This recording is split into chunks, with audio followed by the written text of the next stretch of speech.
Awesome. Well, thank you so much for having me. I'm so excited to be here.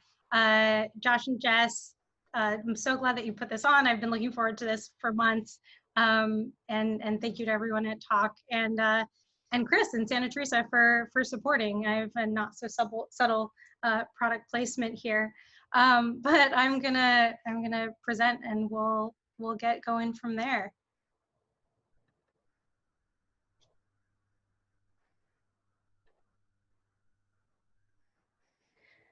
Cool. Yeah, thanks everyone for being here. I'll introduce myself. I'd love if you wanted to, if you're here and you want to drop in the chat who you are, where you're from.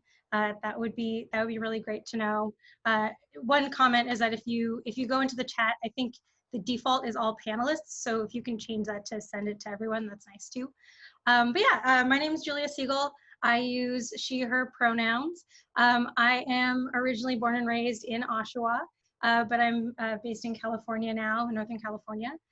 Um, and I'm glad you're here. We're going to spend the next little bit talking about experience design, talking about how creative use of space is good for employees, is good for guests, is good for the business.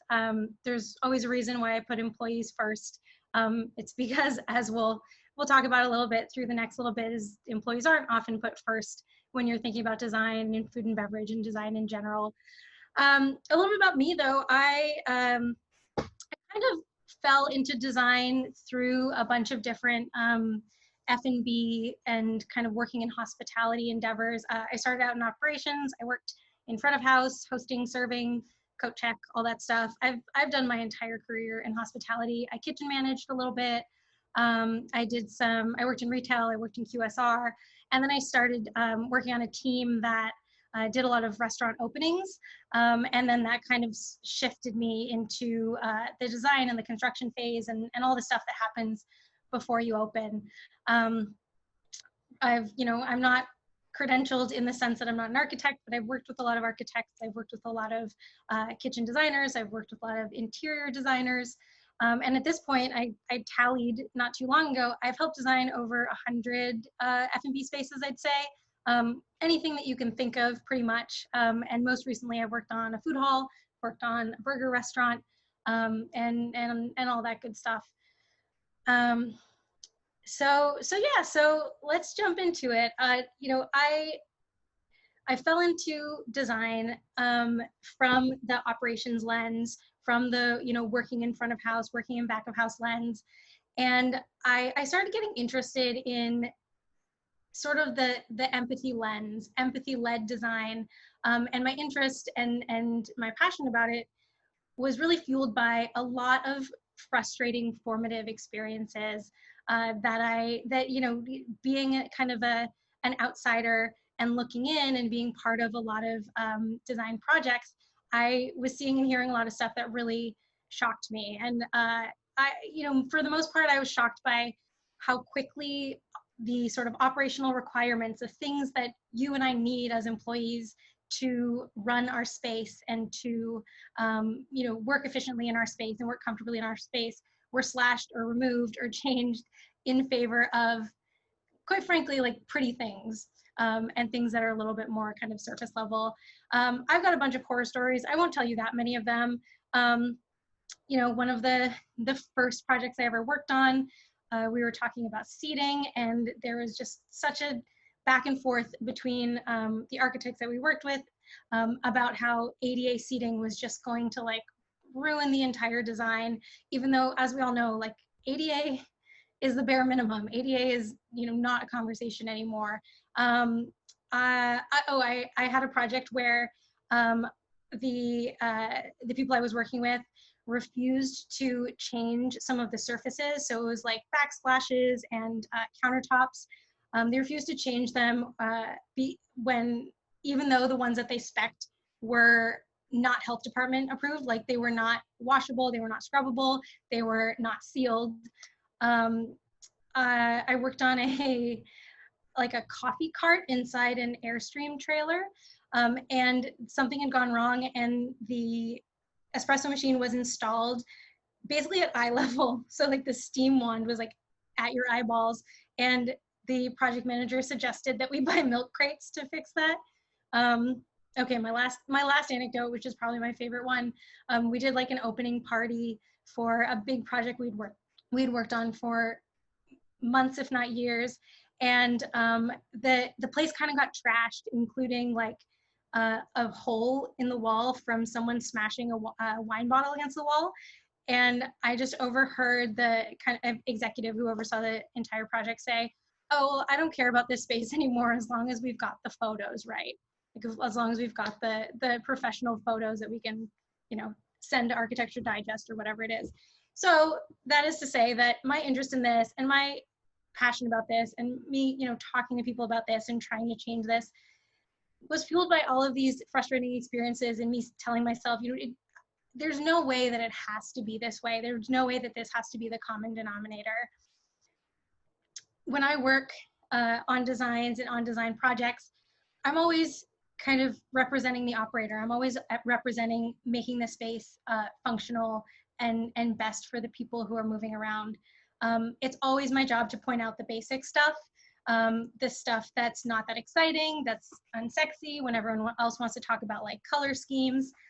But the stuff like the ones you can see in these photos that when they're overlooked, when we forget about them, they really do make a terrible experience that is expensive to undo, and that all of those other elements like nice chairs and, you know, granite countertops just can't answer for.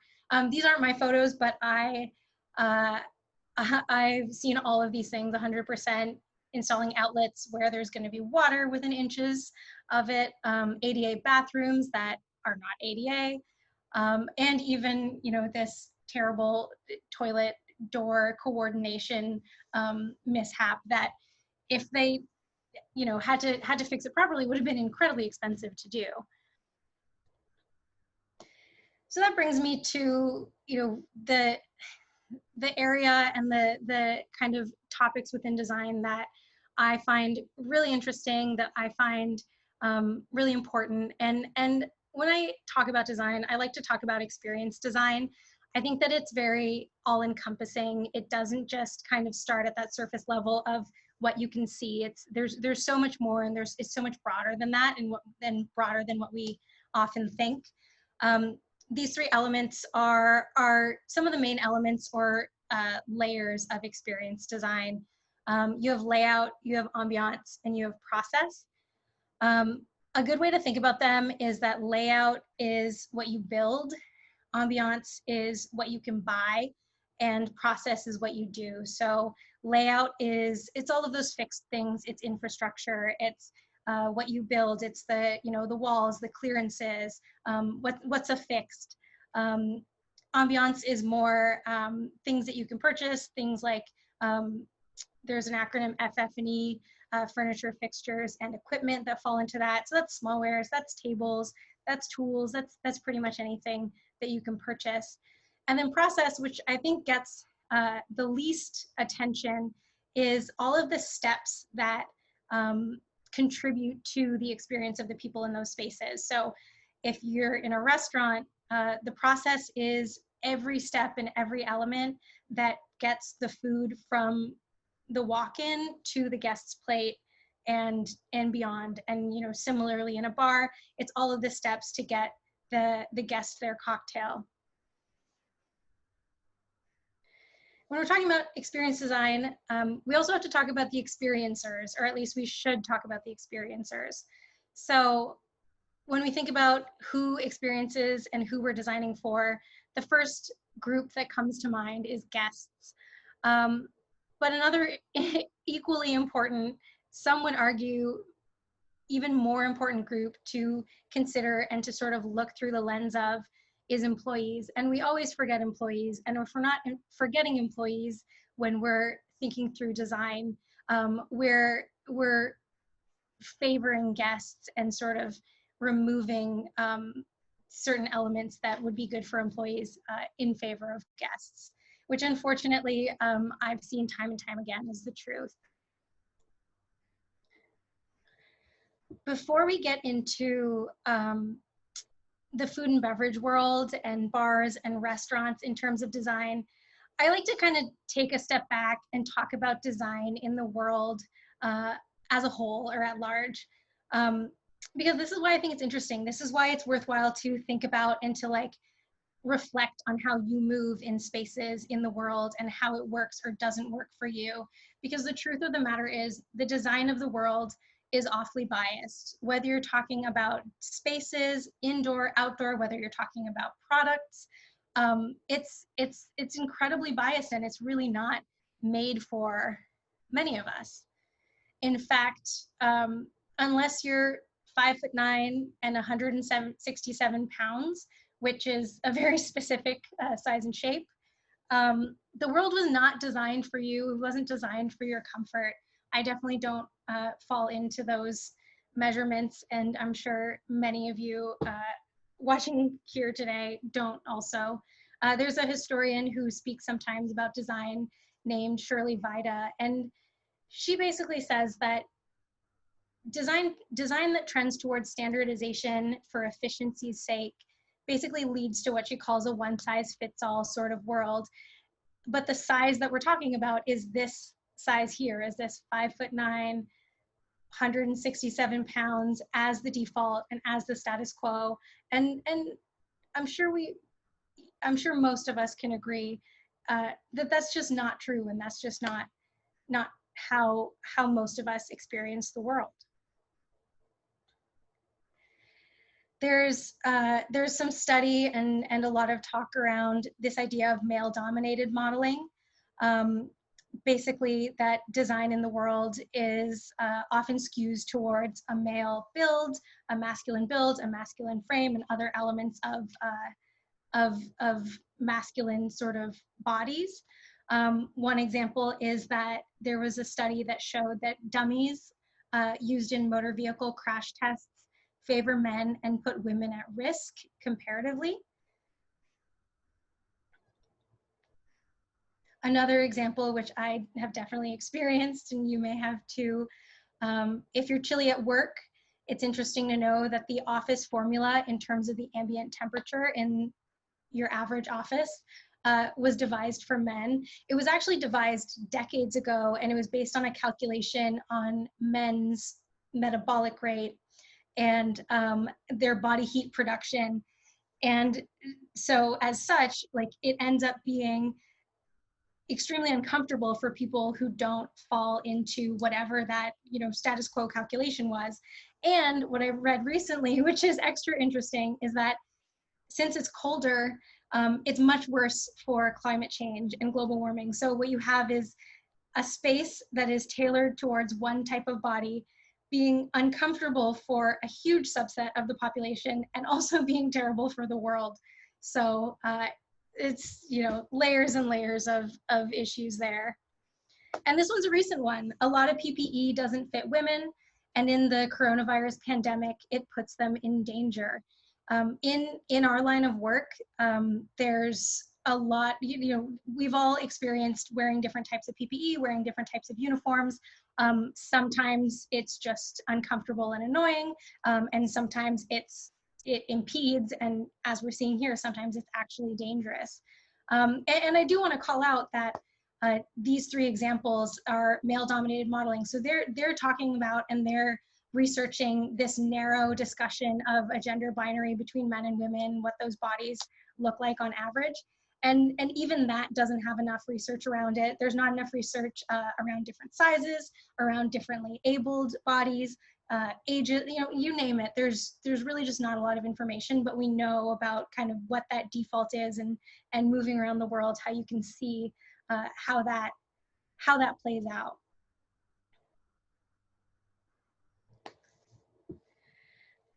Another example of architecture, of design that is really not meant to be comfortable, in fact meant to be the exact opposite, is what's called hostile architecture or defensive architecture. You've probably seen this around, maybe you knew the term, maybe you didn't. Basically, it's these types of installations and designs that are making it impossible for people to use that space. So most specifically, it's targeting unhoused people. It's physically violent. It'll physically cause you pain if you try to use this space. And so the one on the left is just painful and violent, but the one on the right is maybe even more unfortunate because it's pretending to be art. It's trying to like trick people into thinking that it's not defensive or hostile architecture. It's pretending to be like a skyline or something like that. And there's so many examples of this, like flickering lights, which are like if you're in kind of an alleyway like that, you might see flickering lights, which just feel like maybe there's a light bulb that needs to be changed, but that's actually usually intentional. High-pitched sounds or other types of music being played in this space. It just really kind of like underscores the fact that we spend a lot of time designing for discomfort, and I think we need to spend a lot more time designing for comfort. If you're asking if hostile architecture is a recent thing, the terminology is fairly new, but this picture on the left is an example of in a 19th century example of what's called a urine deflector. So basically, we've been doing this for a long time. If you want to pee on this wall, you're going to get pee on yourself. Don't even think about it. And the picture on the right was a project called Archisuits. And basically, it's a group of people who created outfits so that they could find comfort, and they can turn these spaces that are built for discomfort into comfortable spaces, which is really interesting and really fabulous. And it really just makes me think, why is it that there are so many hoops that we need to jump through as people and as, you know, in different spaces to make the world comfortable for us? You know, the Archisuits ask this question that's like, whose bodies are welcome in cities and in spaces, whose bodies aren't welcome there, why? And I would like to add to that it doesn't have to be this way, and it shouldn't be this way, especially for those of us who work in hospitality and we work in this industry that is meant to be welcoming and is meant to be hospitable and comfortable and experience driven. So that's the background on why thinking about design and how the world is or isn't designed for us and for people is just an interesting practice and something that's worth kind of interrogating within your own experience.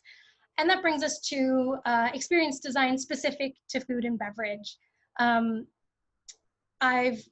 of my design work has been in the food and beverage or broadly hospitality sector.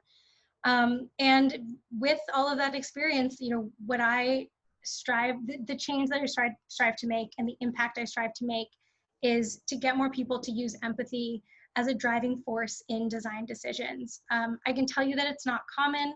I can tell you that it's often the first thing to go, but I can also tell you that I think it should be for a variety of reasons. When I say empathy, I mean human-centered. I mean people first. I mean, and when I say people, I mean people who are not usually considered in that equation, really kind of broadening that lens.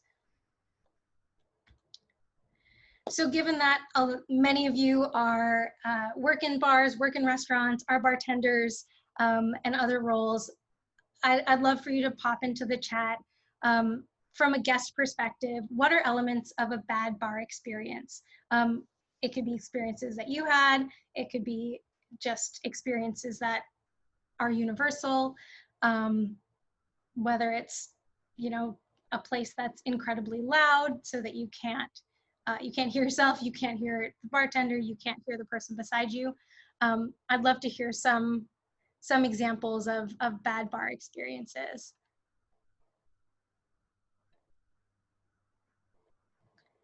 Acoustics, totally in every direction. Too loud, too quiet, too echoey. No purse or coat hooks, totally. Unable to charge phone. Yeah, yeah. Bad bar smell, yes. Too loud, too dark. Too loud and too dark, yeah, absolutely.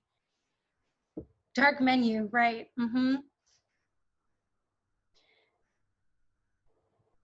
Knees smashing into the table and bar, oh my gosh, yeah, absolutely.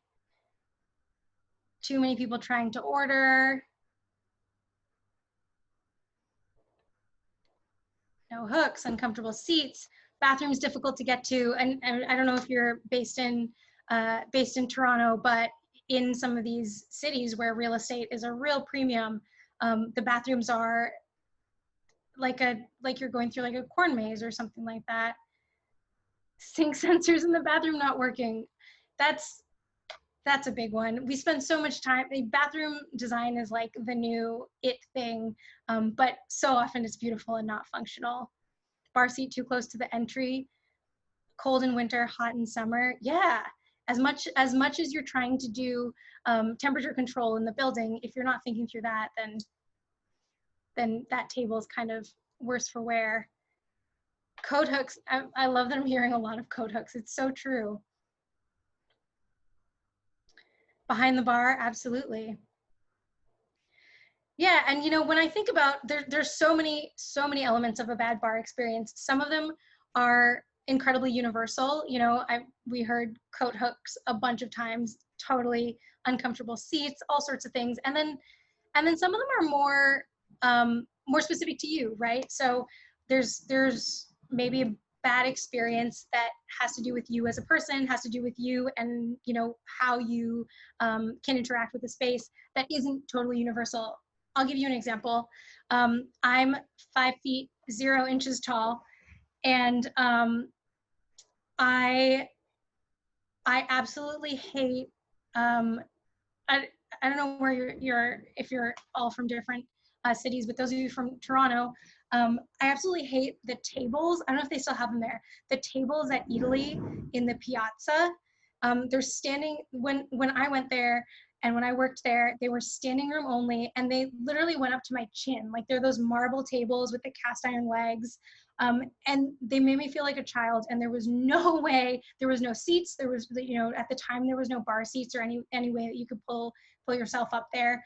And I couldn't enjoy myself there. I felt like I was a baby at the kids table or at the adults table.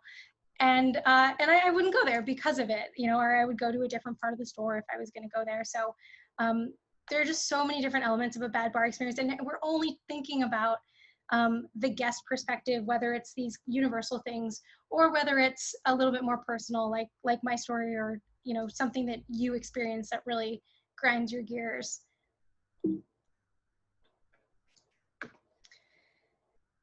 So that brings us back to, we talked about the different elements of experience design, and we'll get into that again. But talking about the experiencers, a lot of those examples that you gave was around the guest experience, right? And the guest experience is incredibly important. A lot of design, if not most design, is sort of anchored on the guest experience. And so one thing that I try to do in my work and the people that I work with is broadening the lens of not only who is our experiencer, but who is our guest, right? When we think of guests, when we think of the spaces that we're building, do we have a very, very narrow lens on who that guest is? Are we considering guests who aren't that kind of erroneous default, that 5'9", 167-pound person? Are we broadening that lens? And you know, oftentimes we don't. Oftentimes we're not being particularly broad in terms of how we're thinking about who our guests are and who our experiencers are, and that's a problem. But I also don't blame us. I do a lot of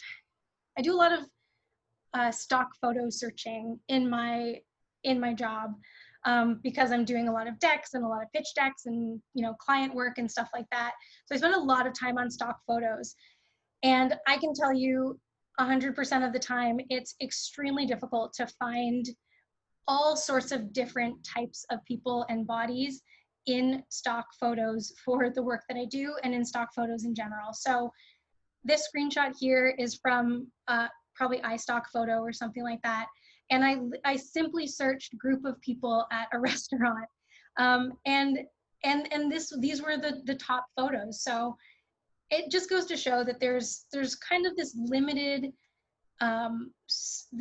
scope or this limited lens of who we picture and who we have pictures of when we're thinking about who's experiencing our restaurant, who's experiencing our bar, and who's experiencing our space. And I mean, without going through the full laundry list, we're not even in these photos, we're not seeing age ranges, we're not seeing a diversity of body sizes, we're not seeing people with disabilities. You know, it's really, really a narrow lens.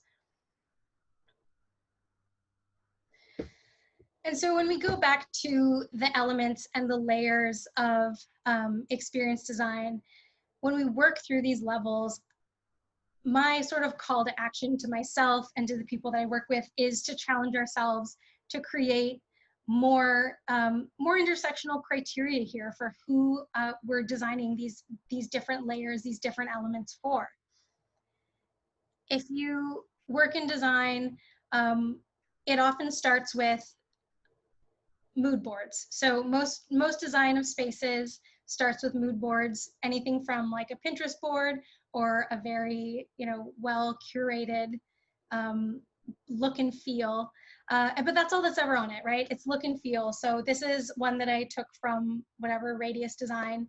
And it's all the visuals. It's all the stuff that you can see, touch, hear, and experience from that perspective. Sightlines, tabletops, textures, lights. In this photo on the left, I say rock hard stools because they're showing you like all of this material that they want to use. And I guarantee no one thought about what it was going to be like to sit on that stool for more than like 2.5 minutes.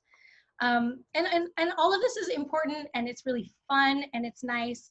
But it's just not the whole package. And it often feels like we stop here, and it often feels like this is what takes precedence and this is the most important, and anything after that is sort of second tier. And so when I think about the guest experience and when I think about experience design, the lens that I try to look through is what I call guest intangibles. So everything here is what you see, what you touch, what you experience. It's very tangible. Guest intangibles are things that are not so easy to see, not so easy to put your finger on. And frankly, when they're done well, the guest would never be able to point them out and say, this was great. When they're done poorly, they can detract from an experience in a very material way. So you guys named some fantastic examples in the chat, and we'll talk about that a little bit more. And in broadening who you're designing for, who your guest is, and broadening and making sure it's not just that default status quo shape and form of a guest, you're naturally starting to ask questions about other intangibles. One of the reasons that I find this so important, especially when we talk about restaurants, is that we're in the hospitality industry. We're in the welcoming, the community industry. And so when we talk about guest intangibles, this is where you can make a real impact. Also, something that's really interesting to think about is there's kind of this spectrum in terms of fixed and flexible when you think of the different layers of experience design. Layout is definitely the most fixed, and therefore it's the most expensive if you need to change it. That's, you know, the first question that I get, especially from people who are operating and managing spaces that are extremely small, extremely limited, extremely old, is that there's not a lot of movement and not a lot of way that you can change it without spending a bunch of money. Ambiance is kind of in the middle. Usually there's some money to be spent. Maybe there's some minor infrastructure changes or construction, but for the most part, it's pretty mutable. And then on the far right side, you have these things that are the most flexible. Process is the most flexible, and by being the most flexible, it's also the most inexpensive. Often it is free to rethink and kind of redesign elements of your process design. So I think that, you know, if you're here and you're interested in this stuff, but you're not in the position to make big infrastructure changes for whatever reason, then there's a lot to be done in that sort of ambiance to process part of the spectrum.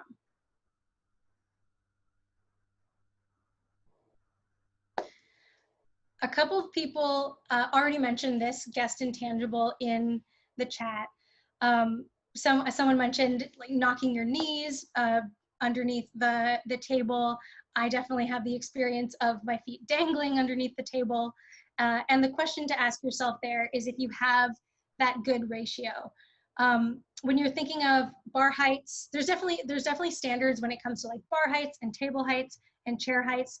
But what is really, really important is the distance or the ratio between the top of the chair or the top of the stool and the bar itself. And so that's what this diagram is showing us basically, is that there's different heights here, and there's different heights of seating, and there's different heights of bar top. But there's that approximately 10-inch, 25-centimeter ratio or clearance between the two that makes it a comfortable option. So maybe you know, maybe you don't in your spaces if you have the good ratio. When we do design and we have the budget for it, we do what's called sit tests, which is basically like buying or getting a sample of a bunch of chairs and then mocking up how high we know our table or bar or counter is going to be, and just sitting for a while and sitting in, you know, different configurations with different people with different heights and checking that we've got the ratio down, in addition to getting the, you know, the comfort piece of it down. So ratios are a good question to start asking yourself. The height of each is obviously still very important, but the ratio in some ways, if you're making the right choices, might even be a little bit more important. Even though all of these people are experiencing a good ratio, this person on the right seems very uncomfortable. It seems like he's not enjoying this backless stool. He's hunching over and clearly not enjoying himself. While we're at it, person on the left, that's me. They can't really reach the floor. They're kind of leaning back. They're trying to make that work for them. And so there's still additional things that we can do to give these three people a better experience in our bar or in our restaurant. So I went ahead and fixed it for them. I got the person on the right a backrest. Hopefully he'll straighten up there. Just so that he can be a little bit more comfortable. I think some of you mentioned that, but having a backrest, having a way that people can be comfortable, feel comfortable, will have them stay longer. Will have them just generally recognize that they're more comfortable in the space. Will they recognize that they're uncomfortable? I don't know. Will they leave faster? Maybe. That's definitely possible.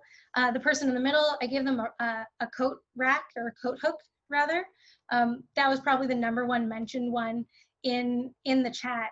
Having a coat hook for whatever, for your backpack, for your bag, for your coat, for really whatever you want to put under there is so critical. I feel like there was a time when we didn't even realize that that was an option, and now if you don't have it, add it. It'll cost so little money. And then I gave the person on the left a foot rail. She's not using it yet, or they're not using it yet, but I think that they need it because it looks like they're stretching a little bit. To build on that a little bit, my personal take is that stools without backrests are just asking for discomfort. I know a lot of people disagree with me. I Googled the least comfortable bar stool, and I found this photo on the left. And so just asking, like, is the furniture that we buy, I know getting new furniture is not always feasible, it's expensive, but if you're in the position of buying furniture for the first time, really understanding the ways that people are going to use it. People are going to sit, people are going to want to be able to change their posture on it, which you can do a lot more easily with a back or armrests, which is an ergonomic thing. Oftentimes people want to put like suit jackets or coats over the back of it, and just, you know, give them a reason to be comfortable and to melt into it and to stay a while. The photo in the middle is a coat hook. It's a good start, but in addition to installing the coat hook, look, you know, thinking about those details, those intangibles again. Is it big enough to put like a big coat and a backpack and some other stuff on it? Is it in the right location? Is it the right height? Is it not quite between the person's legs who is going to be using it, but also not way over there so that they have to touch a neighbor that they don't know. So really going the next level and thinking about those things. And then finally, and I would say the one in the middle, it doesn't answer those things. It looks much too small and kind of wimpy. And then on the right, the foot rail there, is it the right height? Is it installed at the right place? Is it deep enough to use, but not so deep that if this is one of your ADA seating spaces, it impedes ADA. So while you can install your own foot rail if you wanted to, just thinking about the details of making that a really perfect experience for the people who are going to be using it.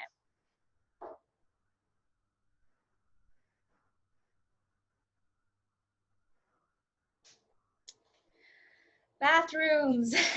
Bathrooms are my favorite. Someone mentioned, Rachel mentioned sink sensors in the bathroom not working. There are so many issues with bathrooms, and we spend so much time these days, if we have the budget and if we have the space to make beautiful choices in bathrooms and aesthetic choices in bathrooms without recognizing the kind of core function or functions that are happening here, right? So my sort of like plea to everybody is, in addition to a rose gold faucet or whatever it is that we need to make these spaces beautiful, recognizing that people use bathrooms in a lot of ways. People, stand, they sit, they turn, they reach, they put a leg up, they put two legs up, they set stuff down, big things, little things, they adjust bits, they deal with babies. Like, there's so much that happens in a bathroom. So asking yourself if it's functional, in addition to being whatever you want it to look like. Someone mentioned, the mention was about a faucet that doesn't work.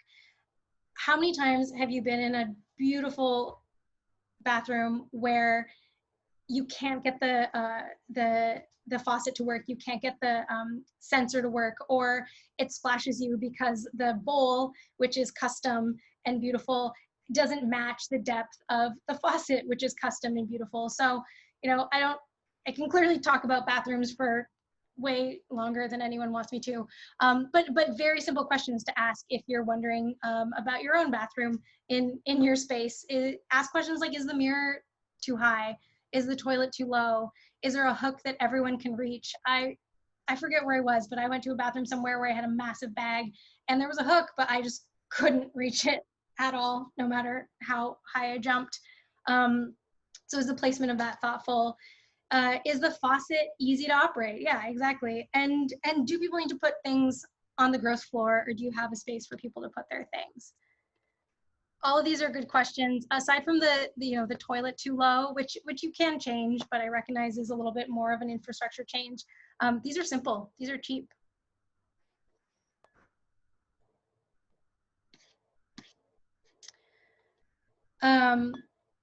I love this example. I found, I haven't been to this place, but I've seen photos of it. This is a restaurant bar called Dear John's in Los Angeles. Here in California, our indoor dining is still closed. I believe it's still closed in Los Angeles, definitely is in Northern California for the most part.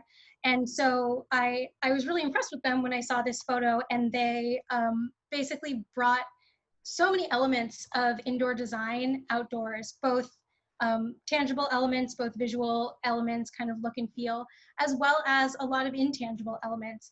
And just by looking at this, they did it for cheap. I don't know if this was already a patio. I don't know if it was a parking lot, which is all of the different ways that they created what honestly seems like a pretty damn cool space to spend time in on a dime is really impressive. Like, you can see they've got art on the walls, which you don't usually see outside. And even looking at it closely, it might just be posters, it might be printouts, it might not even be art. Art. It looks like they have a lamp on the wall that might be 2D. I'm not exactly sure what that is. Put down AstroTurf. They got some fabric for tablecloths. I don't know if they're real tablecloths or just fabric. Bought a couple plants for dividers and to add some of that, add some kind of foliage and biophilia into that space, some twinkle lights, and you're good to go. So, you can add flowers, you can add candles, you add whatever you want, but, depending on where you are and depending on what type of outdoor space you have, what type of redesigns and rethinking you're doing because of COVID. This is a really beautiful example that's looks like it was fairly inexpensive.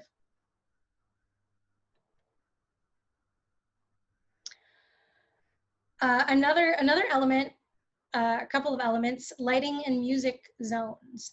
So let's start with lighting zones. So, in a space, depending on the size of your space, depending on the different areas within the space, you might have a bar, you might have different types of sort of seating, you might have like two tops, round tables, you might have booths, you might have all sorts of different seating. And this is a little bit more kind of on the layout, infrastructure, ambiance side, but having zones where you can have brighter lighting and lower lighting and being able to adjust those kind of without having to adjust all of them is a really interesting way to create different experiences within the space. And it's also a really clever guest intangible where they don't really know if it's right here and not so much, but they can kind of feel what you're trying to get them to feel in the space.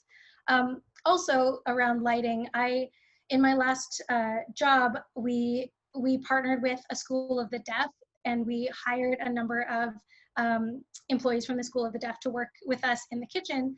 And in one of my conversations with someone that I was working with, I was like, what makes a good restaurant experience for you? And what makes a bad restaurant experience for you? And he said, well, if I go out to a restaurant with other deaf friends, and the lighting is too low, we literally can't communicate, because if I can't see my friends' hands, if I can't see their faces, if I can't see their mouths, then I can't talk to them. And so, thinking about things like lighting and music zones, it in addition to creating a good intangible experience for guests, it also does create a more inclusive space for more people, by virtue of doing that. Music zones is the same type of thing where speakers can go up and down depending on different zones of the restaurant or the bar.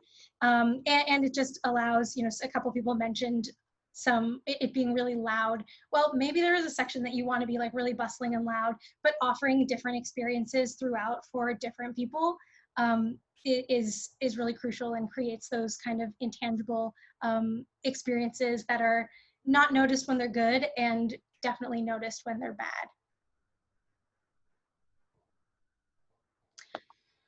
This is one of my favorite kind of exercises, which I call the worst seat glow up. Everybody has a worst seat in the house in bars and restaurants, whatever it is. Usually we know what the worst seat in the house is for one reason or another. And so the challenge and the exercise is basically to identify the worst seats and then to challenge yourself to figure out what you can add or change to get it as close to the best seat in the house as possible.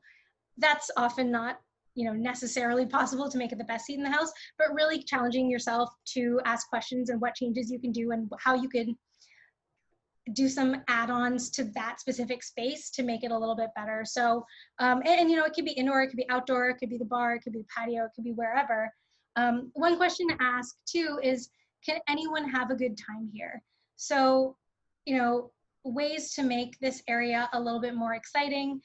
You could add art, you could, paint the wall differently, you can add lighting, a lamp, a plant, things that are more visual, more look and feel. You can go out and buy a different table and chair for the rest of the restaurant to make it like a little bit extra cushy without buying that for the whole restaurant, just depending on where it is and how it looks. I've heard of places who give an automatic freebie to their worst table, which is kind of a different thing. But the next level of that is, can anyone have a good time here? And that question is, in all of our tables, especially in our worst tables, worst seats, and worst places, can anyone have a good time here, regardless of their size, regardless of their mobility, regardless of their age, regardless of all of these things? Can anyone have a good time here? That's both of these exercises, I think, are really important. And the outcome of this, frankly, is to maximize your profitable space. If we want to talk about it from a business perspective, comfortable guests stay longer, they buy more, and they probably come back versus saying, you know, the food was good, but the table was just too uncomfortable. I'm going to go somewhere else.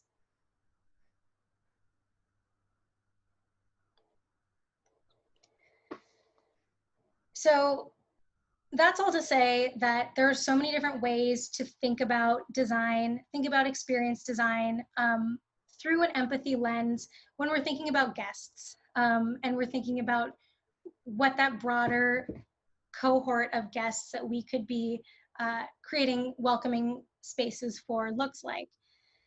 The second group of experiencers that, like I said, are often forgotten or often put second are employees, which are a lot of you and me, and just a lot of us here who really bring the space alive and make sure that everything runs smoothly. Like there's no restaurant, there's no bar without the employees, right?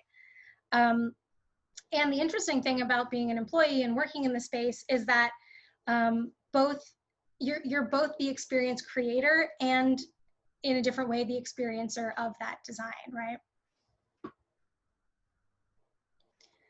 Here's another quote by Shirley Vida. She says that for all the corporate talk about teamwork, it's hard to feel part of a team when you're placed in an inhospitable physical environment. Yeah. You know, she's a historian that looks at gender and culture and talks a lot about people feeling welcome within spaces. And this rings true, I think, for a lot of people. I've definitely worked in and felt like I was in inhospitable physical spaces in a work environment. And you know, I don't think that I need to tell many people that fixing this and making this better increases retention and increases employee satisfaction. You know, there's like a million articles about why this is good, and yet when we think about it in terms of design, it kind of goes out the window a lot of the time. So you remember, inspired by this this idea of creating hospitable spaces for the people who are working in the space, I made y'all a mood board. If you remember the previous mood board, it was all the look and feel, it was the plates, it was the lights. But I think that bartenders and operators need a mood board of their own. I've personally never seen this before, but maybe I could be onto something. So in addition to lighting and plates and chairs, I've got anti-fatigue mats, I've got task lighting, I've got sturdy table bases, but not too heavy. I've got a dump sink that's not an afterthought. I've got ample glassware storage.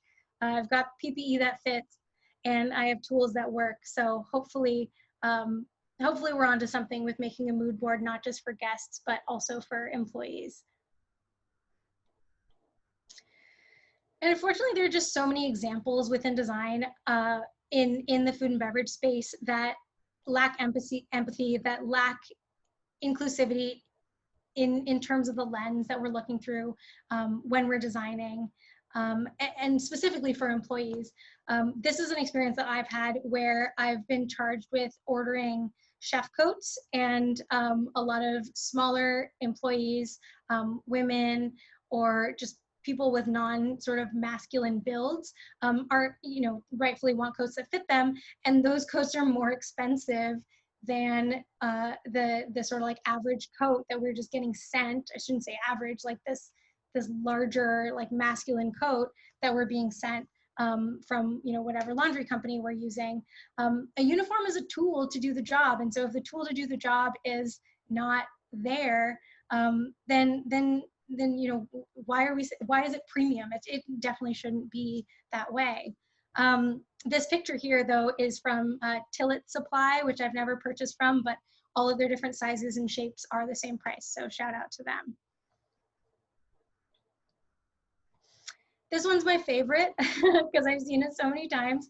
An architect or designer that gives you all this storage, but it's really like storage because it's impossible to access. It only looks good when it's completely fully merchandised, and you can't get to it unless the table and the table in front of it has no guests in it. And, you know, even if it is good storage, can everyone safely access it? Is it too tall? Is it easy to access? I found this photo of a restaurant in London. Um, it is a literal jungle gym of design choices that put employees dead last. Like, I don't know if you could pay me enough to work here. I want to know what their back of house looks like if this is what their front of house looks like. I don't know what their like motto or saying is, but this is my guess. I think it's telling that there's no guests on the second level, but this poor server is like going down this rigged like pirate ladder. Yeah, can I tell again the name of that coat supply? Yeah, absolutely. It's called, oh, I don't have it here. It's called Tillit, T-I-L-I-T supply.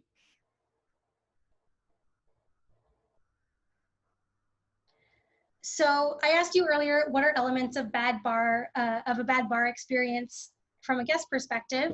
And this brings me back to the same question, but I want to look at it through a different lens. So I know many of you are bartenders or work in restaurants and bars. So what are elements of a bad bar experience for the bartender? It could be for you personally. It could be design. It could be experience. It could be something else. What are some things that really get to you?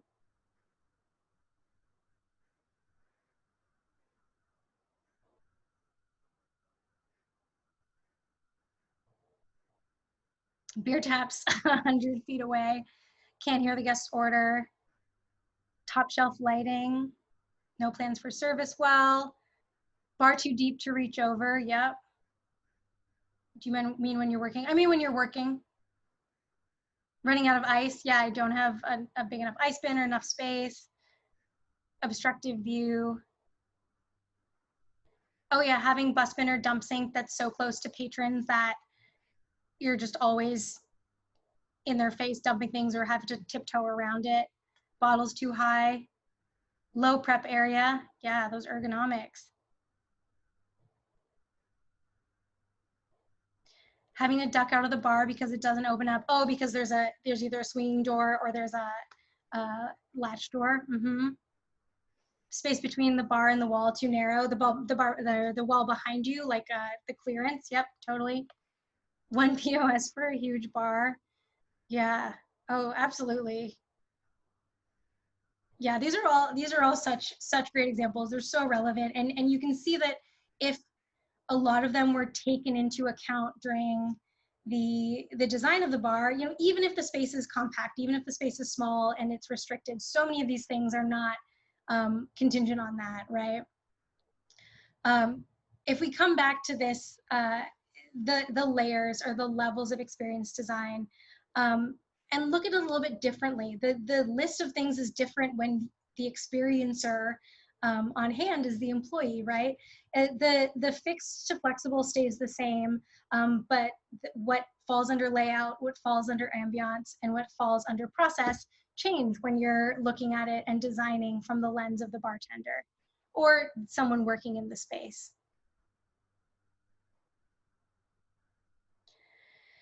So I want to talk through a couple, you know, what falls under these different categories for employees and for people working in the space, and talk about some things to consider. Talk about some things that can change that are more sort of on that flexible side.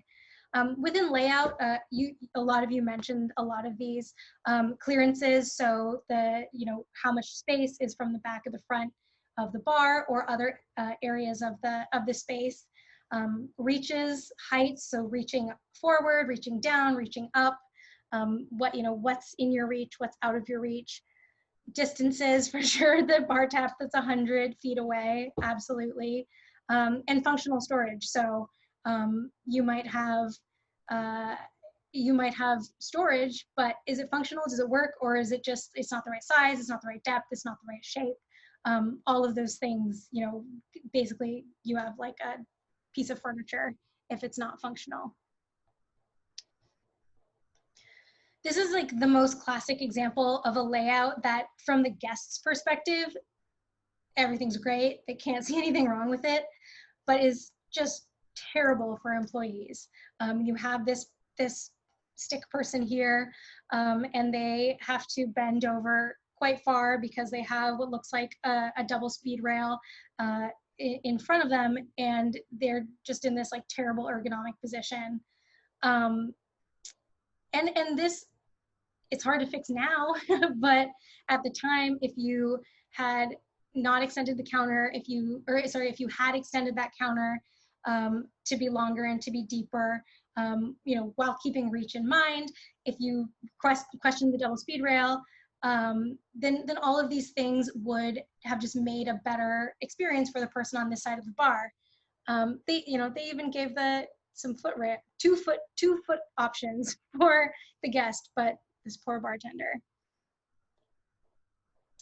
I was looking for designs online. This is called an elevation because it's the view of like the cross-section view of the bar. So you can see on the left-hand side, it's the actual bar with all of the storage underneath.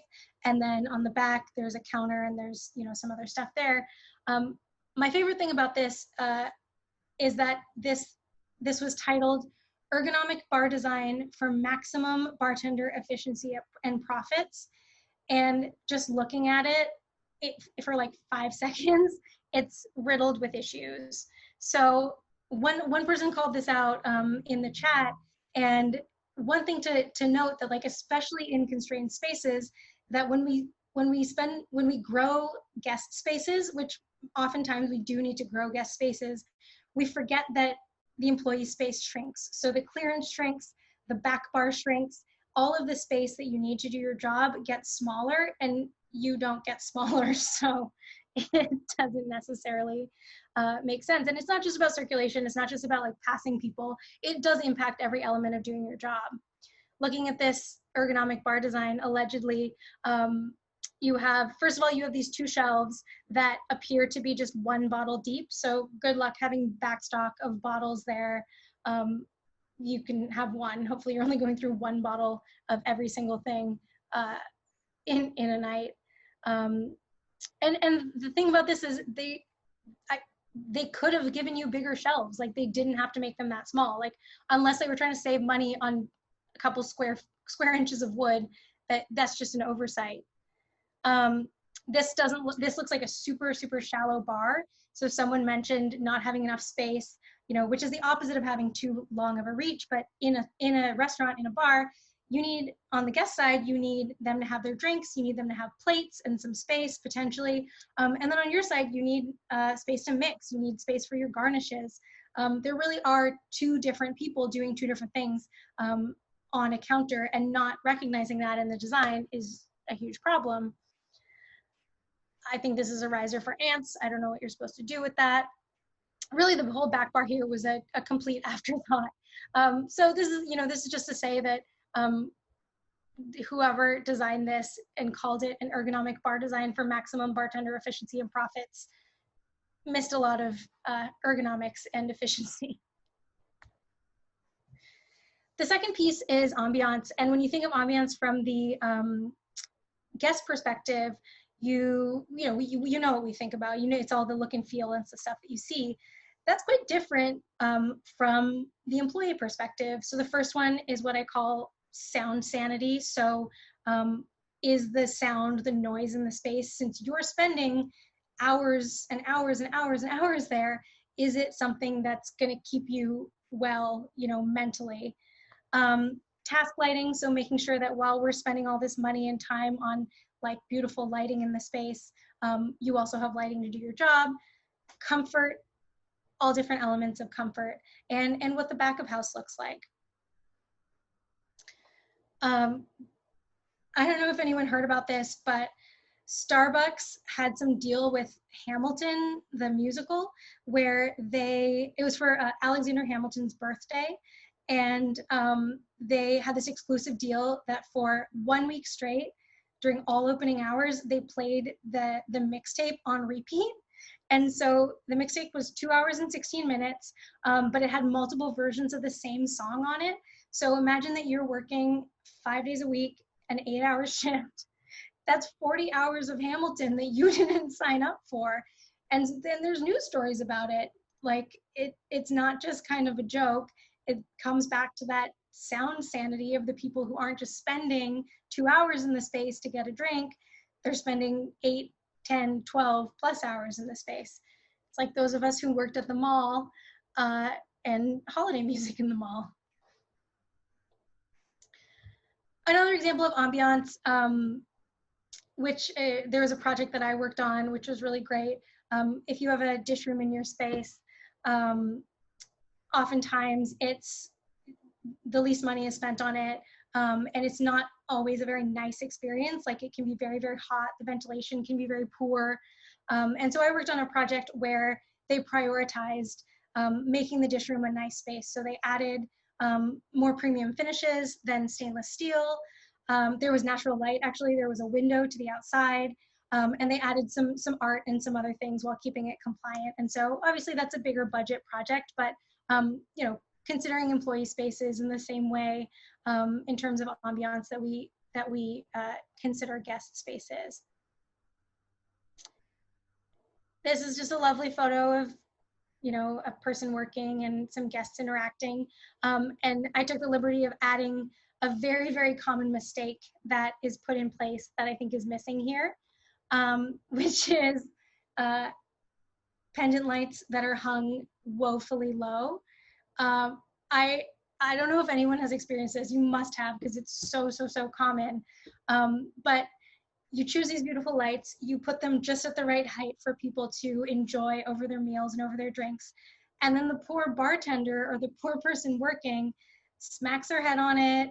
It's always jostling around, always has to avoid it. So it's just another wonderful example of design with only guests and absolutely no employees in mind.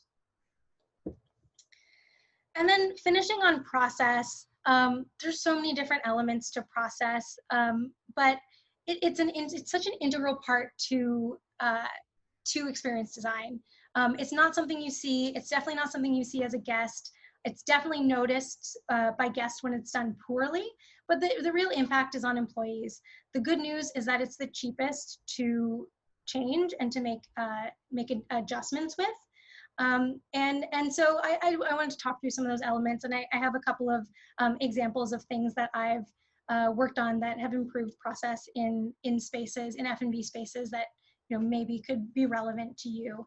A couple of things that fall under that sort of process for employees area: speed, so the speed at which you can complete your tasks; efficiency; ergonomics, so the way that you can move and you know, if it's ergonomically sound or if it's a strain; steps of service, so all of those things that when someone orders a drink, literally every single thing you need to do to get that to them; safety, very broadly, and tools for the job, all of the different smallwares and tools and uniforms that make your job easier or make your job harder. So just a couple of examples here. One thing that you can think about is rethinking storage. So I call it storage by use rather than storage by type, or counting touches. So basically what you would do is you would take kind of an inventory of all the items that you use to complete your job. So if you're bartending, you know, all of the different ingredients that you use to make a drink and the smallwares that you use, and then kind of categorize them into which ones you use, let's say every 5 minutes or less, which ones you reach for every 10 to 30 minutes, and then which ones you only reach for, let's say 30 plus minutes. And if you categorize them and you group them and make an effort, if you can, because of course there's a lot of constraints here, to put those 5-minute things within reach with no steps, to move some of those 10 to 30-minute things that maybe you have right in front of you, but you don't reach for very much, out of the way. And then if possible, if you have things cluttering up your space that you don't reach for 30 minutes or more, definitely move those out of the way and see if you can replace them with something else. So this is just an interesting exercise that you can do. Also note that it depends on different people's bodies. So, you know, if you have the luxury of setup for different people's sizes and bodies and reach, then, and kind of recognizing that that's not a one size fits all, that's also part of the exercise. um, when we talk about process, we talk about safety, and you know, when we talk about safety, often we immediately go to physical safety and immediately go to that kind of like slips, trips, and falls element of safety. I think that in design, a big piece of design, a big layer of design is redefining what safety means in spaces. That means new ways of thinking about physical safety that's more around comfort, that's around ergonomic aids, that's around removing physical impediments. Someone brought up having to like go under the bar in order to get in and out. I've seen that a lot with swinging doors, like bi-swing doors, where the reason it's put in is because the sight line for the guest into like what's in the back of how or what's behind the bar and the mats back there is unattractive, and so you put in this thing, but it's so inconvenient for employees, and often unsafe if it's like really heavy or really sharp, that the question is like, you know, what's the point of prioritizing guests that much? But the other piece of it that I just, you know, it's so important to start thinking about when we think about safety overall is psychological safety. And I do mean specifically within spaces. So thinking about um, if there are negative guest interactions with employees, like what's the plan and can they move out of that space, especially right now with COVID and with masks and just all, you know, all of these sort of new things that we're dealing with. Similarly, like, is there a physical space, a physical plan for people to step away when they need to step away, whatever that reason is? And have a dedicated space, especially if your front of house is closed, if you're not reopening right now, having dedicated space for folks. And then finally, the last piece of this is ergonomics. Done right, office ergonomics can increase productivity by an average of 11%, according to OSHA. And this is absolutely true in non-workplaces too. You know, you think about being required by law to provide accommodations for a person who is injured, someone who's pregnant. So the question is like, why not create a space that is accommodating more across the board? And it definitely speaks to this this possibility of productivity being increased when ergonomics are thought about. Barista wrist apparently is among the restaurant industry's highest lost time injuries. And when I think of ergonomics, I think of ergonomics bop it. So anytime you're bending, anytime you're reaching, anytime you're lifting, anytime you're twisting, that's, you know, that's moving your body in additional ways. And if you have the opportunity to reduce any of this, it's a great kind of exercise to do. Can you eliminate any of the twisting, bending, etc., by making process changes? Can you buy different smallwares or items to alleviate them? Can you complete a task in a different area so that you can sit or use a different counter height or find better lighting to do that? And I'm gonna end on an example of a project that I worked on.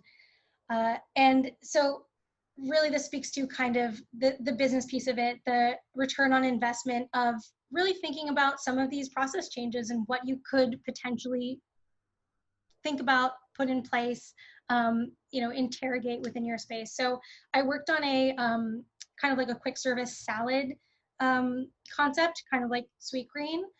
And we did a process analysis, and we made 3 small changes for ergonomics and for process. We right-sized scoops, so that means like, you know, there was corn and there was edamame, and the scoop was too small, so that when someone was building a salad, they would have to scoop like 3 or 4 times to get the right amount for that salad. So we bought a bigger scoop, so they only had to scoop once. They were mixing up in one bowl and then transferring it to give it to a guest bowl. So we eliminated the bowl transfer, and the mixing bowl and the serving bowl was the same bowl. And then finally, there were some ingredients that were behind them. We rejigged things so that we moved those high touch ingredients to the front so they didn't have to turn around. We timed all of it. Before the changes, each salad took about 2 minutes and 45 seconds to build. after the changes, we shaved 30 whole seconds off of the build. So that goes from a possible 21, 22 salads per hour to almost 5 more salads per hour. And for those of you who wonder about the dollars and cents, if the salads are $10 per, and let's just say we're working a 10-hour shift, open every day, you've opened up about $175,000 additional dollars in revenue capacity per year. So this is a real example. How I'm sure you have different thoughts of if it's possible to think about this in your space. I've definitely seen it done. I'm sure you have too, in bars where they batch ingredients, not necessarily like a batch cocktail, but just batching 2 ingredients, because that brings 2 motions, 2 steps down to 1. And you're thinking about it not just about efficiency, but also thinking about it in terms of better ergonomics. So I wanted to end on a real life example of some of these small, cheap, very kind of flexible process changes within the overall experience design that can be done easily. So with that, I want to say thank you so much for joining. I'm sorry I went a little bit over the time. I hope you enjoyed it. I hope you kind of learned a little bit about the world, who it's designed for, the fact that it's very narrow, and that our spaces historically put empathy, put inclusion, put intersectionality last when you're thinking about design. And so I want to say again, thank you so much to Jess and Josh. Thanks to Chris. Thanks to Santa Teresa for supporting. If you have a chance to look into Project Alcatraz, which Chris mentioned earlier, it's a really, really beautiful, beautiful story, beautiful empathy-led kind of business decision that improves the lives of the people in their town in Venezuela. So I think you should look it up. Otherwise, email me. Thank you again, and have a wonderful evening.